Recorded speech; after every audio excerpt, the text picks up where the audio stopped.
Hello, hello, hello. Welcome to my today's class. I don't know, today's class is beginners friendly and I'm making this turban. So I will show you the process I went through to achieve this. Uh, Straight away, let's talk about the fabric I'm using. I am using, I saw this fabric in the market. I'm not really sure of its definite name to give to it, but is highly reflective, you understand? And then it's not too stretchy.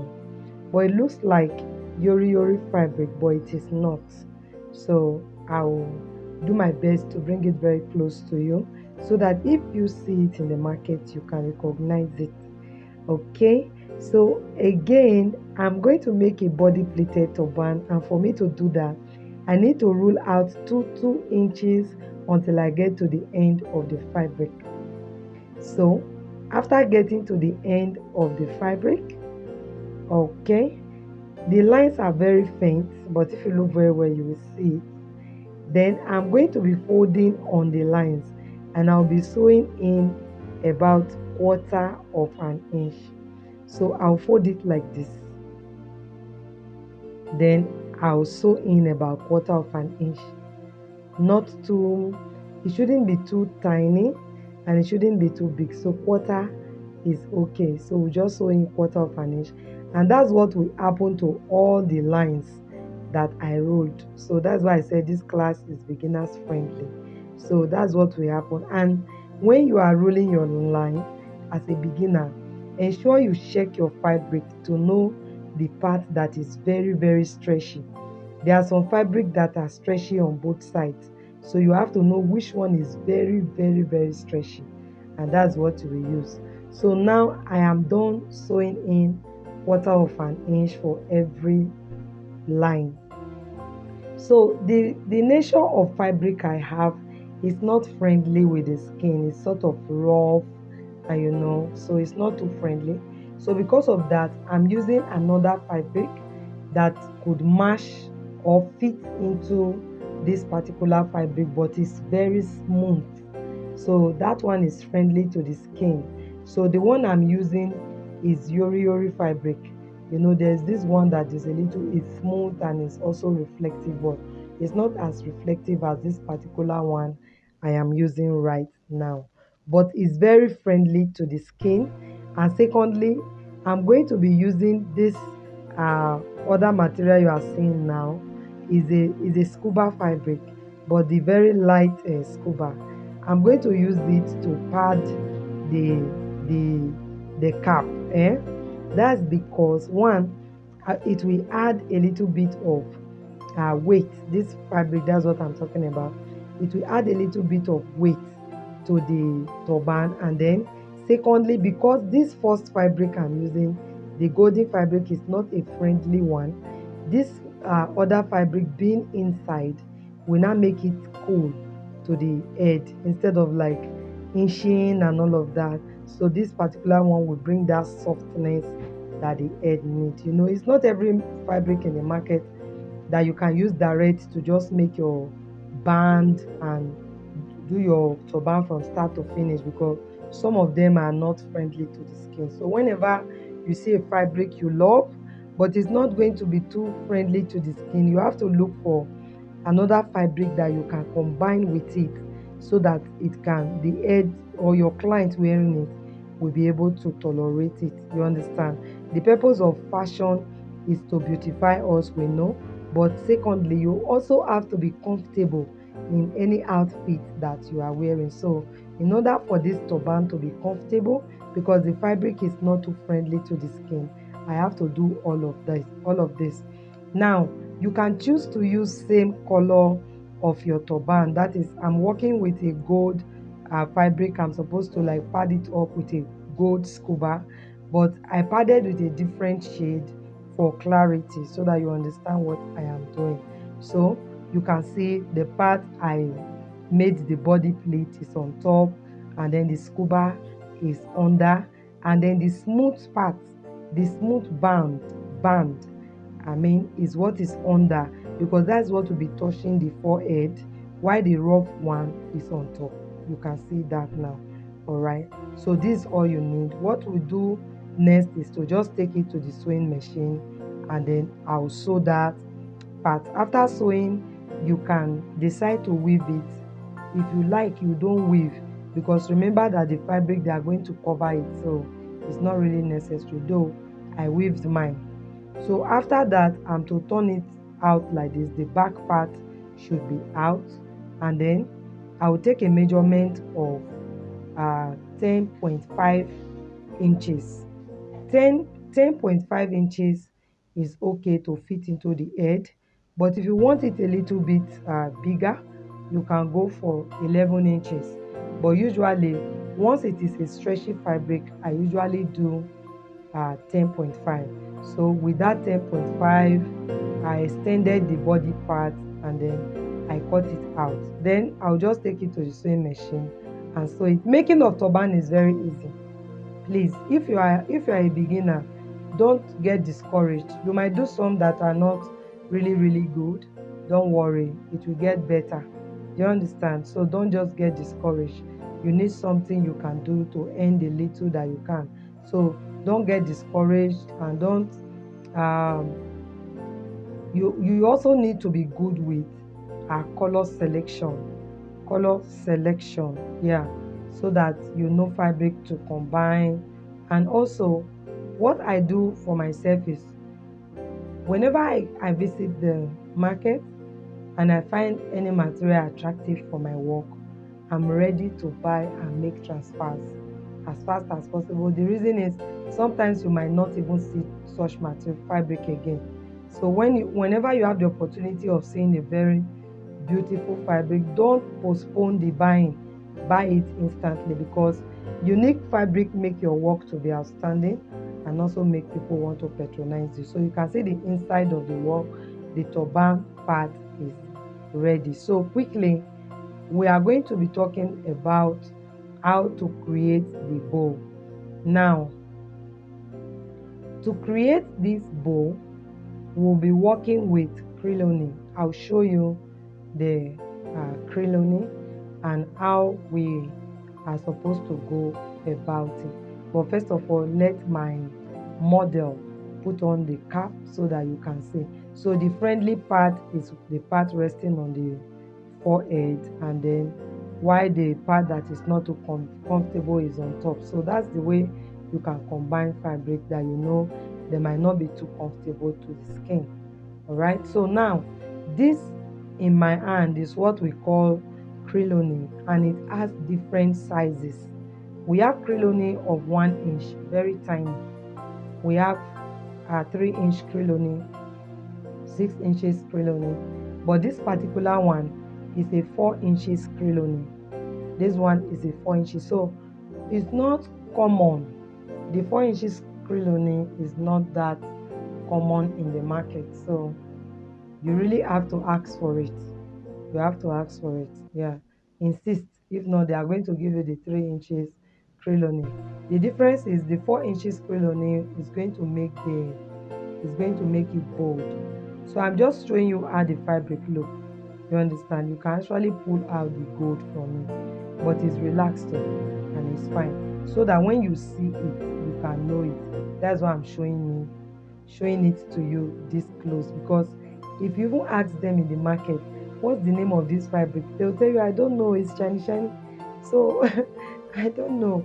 Please, so that when you see it, you can recognize it. That's why I brought it this close to you. So after having my crinoline, 4 inches crinoline, I'm going to fold my fabric and sew. But the length I used for the width, I'm not talking about the total length, because that one depends on the number of bows that you want to create. But the width I use is 9 inches. So the 9 inches, I decided not to sew it straight because the fabric is pulling. So I have to like fold it twice before I'll sew it. And that's what I'm trying to explain to you here, that you fold it twice. Because if the fabric is pulling and you just fold once, after some time the stitches will lose its grip on the fabric, and you can start seeing the crinoline from the openings of the line. So to avoid that, you like fold it twice before you hem it. Okay, all right, I do hope you are following. Not to worry if you have any challenge. If you have any challenge, don't worry, just use my number. My number will be on the screen shortly. Use my number. You can send me a WhatsApp message, but if you don't want to go through that stress, just drop it on the comment section. I will respond to you. Is that okay? So I am done turning out the right side. I just like turn over the right side now. So the next thing I'll do is that I'm going to fold my crinoline, that I'm going to double it. Now again, it is not really compulsory that you double the crinoline. It is not. Do you understand? It's not compulsory you double, but sometimes when you it gives better weight and better fitting when you double. Yeah, but if you do not want to double, I don't think it's any challenge. It will still come out well. It will come out well. But when I'm doing my work, I actually like to double it. So that's why you see I am actually doubling mine. For all those persons that have been following my channel, at least I know that one thing you can tell is that I will show you everything you need to know, except for the videos where I just don't want to talk. If I am talking, I will explain everything I believe is necessary for you to do it and get it exact, exactly the way my own outcome is. I want to like explain everything to that extent for you. So a very quick one, if you are stopping by this channel today, if you are just discovering us today, you are welcome. My channel is called Creative Ends Platform. Please do not forget to subscribe before leaving. Let me continue with my explanation. All right, so what you need next is that you are going to be taking a measurement of the size of the bow, because if you do not take a measurement, there might be some irregularities in your size which you will not want to happen. So please be sure of your size and use that size exactly to cut all the bows that you are making. So the size I am using, in case you want yours as bold as mine, is 10. So I'm using the length of 10. Remember, the crinoline is 4 inches crinoline, and I folded my fabric to be able to fit into it. You understand? So since it's a stretchy fabric, you don't need to like get 4 inches exactly. You can get 3.5 after sewing. So what I'm doing is to ensure that it fits in properly, it's tight, the fabric is not looking too free inside. So to do that, I just like pin it down with needle at the beginning. That's what I've just removed, and then I push it a little so that I will get it tight inside, and then the color of the fabric will now reflect more. Because if the fabric is not, if the crinoline is not properly fixed into the fabric look might not really speak. It will not really look nice. So you have to ensure that it fits in properly, so it will help the fabric to start reflecting, shining very well. So after folding, I just use my loose stitches to go through it and then pull it together. That is one very easy way I use in folding my bows. Yeah, so I just pull it together, and this is how it will look. So I'll just tie the thread and then cut off the other part and take another 10 inches, fold it like this, and I'll be needing the total bow I use for this project is about 13. Yeah, so when I started, I actually made about 10, but later I discovered I was not satisfied with the 10, so I made 13. Yeah, so each bow is about 4 inches by 10. I do hope you get that measurement. Each of this bow is folded with 4 inches for width and then 10 inches for the length. So now that it is ready, we are going to get it all set. I'm going to be using a warding, or we call it a breast tube. Some people call it this chest. This is breast warding, yeah, because it's a little bit stronger than that chest warding. Yeah, so I'll just cut out a circle from it, double, that's 2. I cut out 2 circles from it. So I'll be using the first one to fix the bow. I'll fix the bow in the first one. After doing that, I will use the second one. You will see how I'll use them. So for me to use this one, I just want to put the fabric on it so that the white part will not be showing, you understand? So I just put the fabric. Now I am done using the hot glue to fix the fabric on it, and then I'll just go ahead and use my needle and thread and then start to like sew the bow one by one. So the first thing I'll do is I'll sew round the circle. So it's your choice how many bows you want to go around the circle.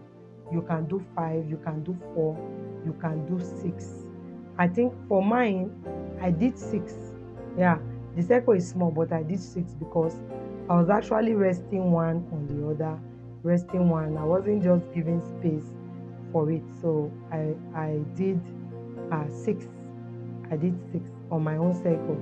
Now do not bother to ask me the size of my circle. Of course, you saw it while I was doing it that I did not take any measurement. So just cut a little circle. I think that's okay. Just a little circle is okay. I did not measure, so please, I'm sorry for that. In case you really wanted to know, but you can see that it's not too big. I did not measure it, so I apologize. All right, so after sewing the first 6 round, you start to like cover the next step maybe with 4, so you see that the 10 will be finished by then.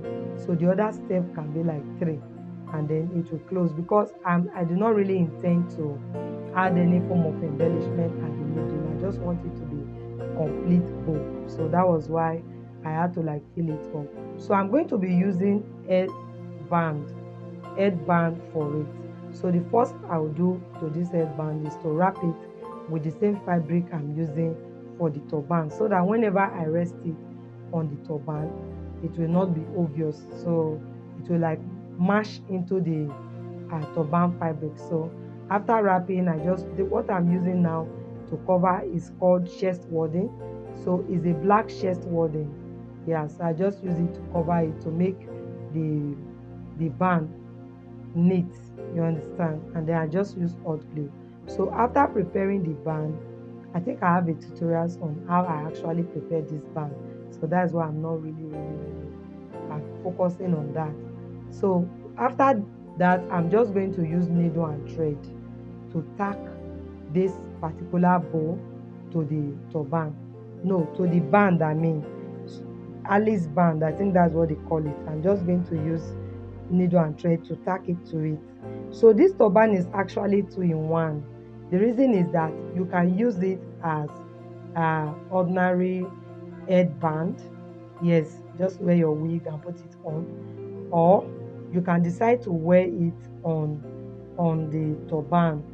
Whichever way you chose to rock this wonderful turban or hairband is perfect. It's so cute, it's so beautiful, you know. So this is the second circle I told you I'll show you how I'm going to use it. So I'm just going to use it to fix the band, the Alice band, to the bow completely, you understand? So to do that also, I will need to cover the back with the same fabric, so that whenever, because you know I'm not fixing it, I'm not sticking it to the turban, I mean. So because I'm not sticking it to the turban, it's detachable, I have to make it as neat as possible. Yeah, so I just covered it. I'm going to trim out the excess, and then I left a little space which will allow me to like fold it in neatly, you understand, so that when I use it to cover the back, it will be a little bit it will look presentable. So I'm just folding in that excess part. After that, I'll just use it to cover the back, and that will just be all. Yes, I'm done. I hope you do enjoy today's class. If you do, give it a thumbs up. I love to see that thumbs up. I love to see your comments. You understand? I just love to see those things. It encourages me. It makes me to want to like, what next do I do? What next will these people love to see? And that's why I actually give opportunity for you to send me what you want to see. You understand? All right. So I am done. This is it on the turban. I can hear some people saying, wow, wow, it's cute, it's cute, it's cute. Thank you very much for stopping by Creative Events platform. Yeah, so this is it without the turban. It's just on the head, you understand, and it's cute. It's I love it. I love it, and I do hope you love it as well. So please do not forget to subscribe before leaving this channel today if you are yet to do so. And I will be seeing you in my next video. For now, it will be bye from my end. So bye. Do have a nice day. Bye.